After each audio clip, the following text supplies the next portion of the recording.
नमस्कार प्यारे विद्यार्थियों। आज हमारा लेसन 11वां लेसन है मानव नेत्र और रंग बिरंगा संसार। 4 अंक का लेसन है पूरा, जिसमें से 1 नंबर आपके आएगा वस्तुनिष्ठ 1 नंबर का और एक क्वेश्चन पूछा जाएगा 3 नंबर का। टोटल इस मानव नेत्र और रंग बिरंगा संसार में से 2 प्रश्न आएंगे।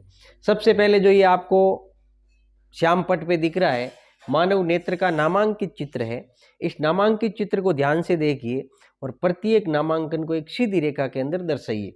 दृढ़ पटल, रक्तक पटल, रेटिना जिसको दृष्टि पटल भी कहते हैं, ये प्रकाश सिराएं हैं जिसके माध्यम से मस्तिष्क तक सूचनाएं जाती है। उत्तल लेंस मानव नेत्र के अंदर स्थित होता है। पुतली को तारा कहते हैं। कॉर्निया जिसको स्वच्छ मंडल कहते हैं और परितारिका जिसको आइरिस कहते हैं। मानव नेत्र से संबंधित जो मुख्य बिंदु है, परिभाषाएं प्लस जो 1 नंबर का क्वेश्चन पूछा जाएगा, हो सकता है इससे संबंधित पूछ ले। तो पहला हमारा है दृढ़ पटल। आंख का सबसे बाहरी भाग जो सफेद परत से ढका हुआ रहता है उसे दृढ़ पटल कहते हैं। दूसरा है रेटिना। रेटिना का दूसरा नाम पूछा जा सकता है, दृष्टि पटल के नाम से भी जाना जाता है। तो वस्तु का प्रतिबिंब रेटिना पर बनता है। 1 नंबर का ये क्वेश्चन हजारों बार बोर्ड में पूछा हुआ है कि वस्तु का प्रतिबिंब मानव नेत्र के किस भाग पर बनता है, तो हम लिखेंगे रेटिना के ऊपर। किसके ऊपर बनता है? रेटिना के ऊपर। यह एक पारदर्शी झिल्ली है, आर पार दिखाई देती है, जो रक्तक पटल के नीचे स्थित होती है। यानी रक्तक पटल के जो नीचे स्थित झिल्ली होती है उसको रेटिना कहा जाता है। 1 नंबर का वेरी इंपॉर्टेंट है। रेटिना पर वस्तु का प्रतिबिंब कैसा बनता है, प्रकाश वाले पाठ में आपने पढ़ा था, तो उसी प्रकार इसमें उल्टा और वास्तविक बनता है, ये ध्यान रखना। और तीसरा आपका भाग आता है रक्तक पटल जिसको कोराइड कहते हैं। क्या कहते हैं? कोराइड।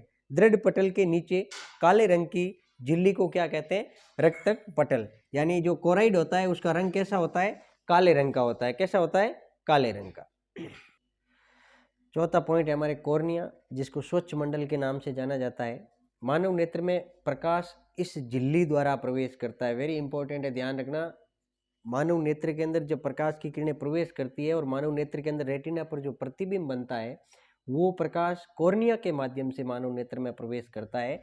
इंपॉर्टेंट पॉइंट है। यह कठोर पारदर्शी गोलीय संरचना, गोलाकार संरचना होती है। अगला 5वां पॉइंट है आपका परितारिका, जिसको आइरिस के नाम से जाना जाता है। यह पुतली के आकार को नियंत्रित करती है। वेरी इंपॉर्टेंट है, ध्यान रखना। कई बार बोर्ड के अंदर पूछा हुआ है। पुतली की साइज को नियंत्रित करने का काम कौन करती है? परितारिका करती है। जब प्रकाश की किरणें मानव नेत्र के ऊपर गिरती है तो पुतली अपने आप सिकुड़ जाती है, तो उस पुतली के आकार को नियंत्रित करने का काम परितारिका करती है।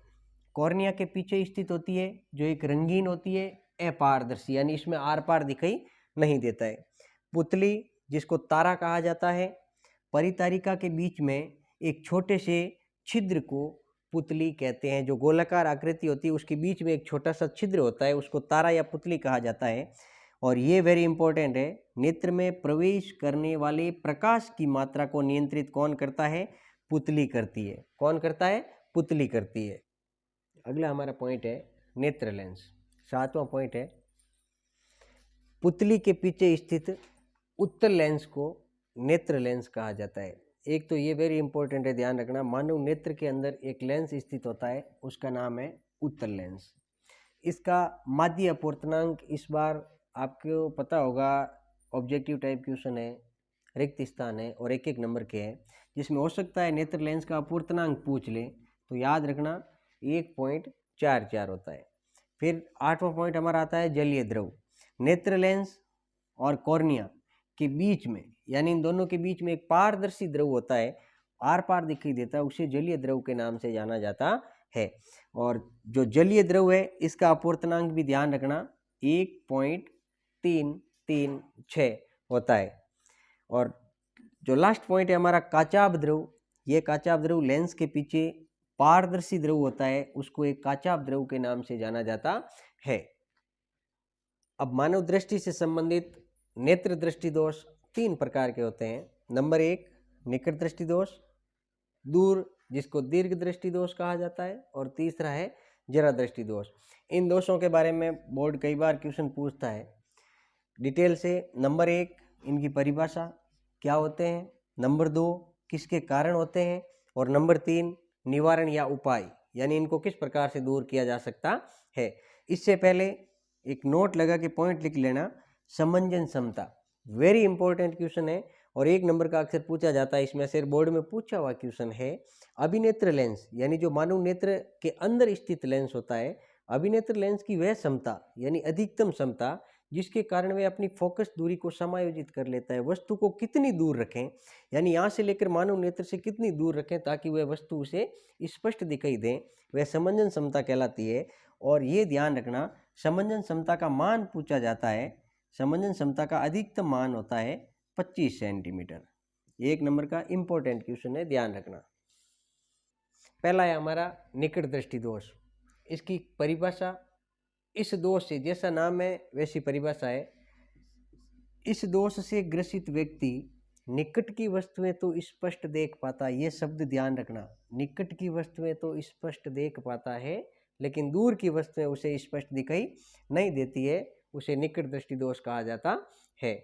नंबर 2 पे कारण क्या होता है, ये मानव नेत्र है, प्रकाश की किरणें प्रवेश करती है, ये पीछे वाला भाग रेटिना दर्शाया हुआ है, ये बनने वाला प्रतिबिंब यहाँ बनता है रेटिना पर। अगर यहाँ बनता है रेटिना पर प्रतिबिंब वास्तविक और उल्टा बनता है तो सही बन रहा है, लेकिन कारण क्या निकट दृष्टि दोष का, रेटिना पर प्रतिबिंब नहीं बनकर रेटिना से पहले बन जाता है। ये रेटिना वाला पार्ट है, ये यहाँ दर्शाया हुआ है और यहाँ प्रतिबिंब बन जाता है, जिसके कारण क्या हो जाता है, निकट दृष्टि दोष हो जाता है। अगला है निवारण। इसके अंदर अगर मान लीजिए प्रतिबिंब रेटिना से पहले बनता है तो निकट दृष्टि दोष से निजात कैसे पाई जा सकती है। अवतल लेंस बताया हुआ है इस प्रकार से होता है, बीच में से पतला और किनारों से जो मोटा होता है वो लेंस अवतल लेंस कहलाता है।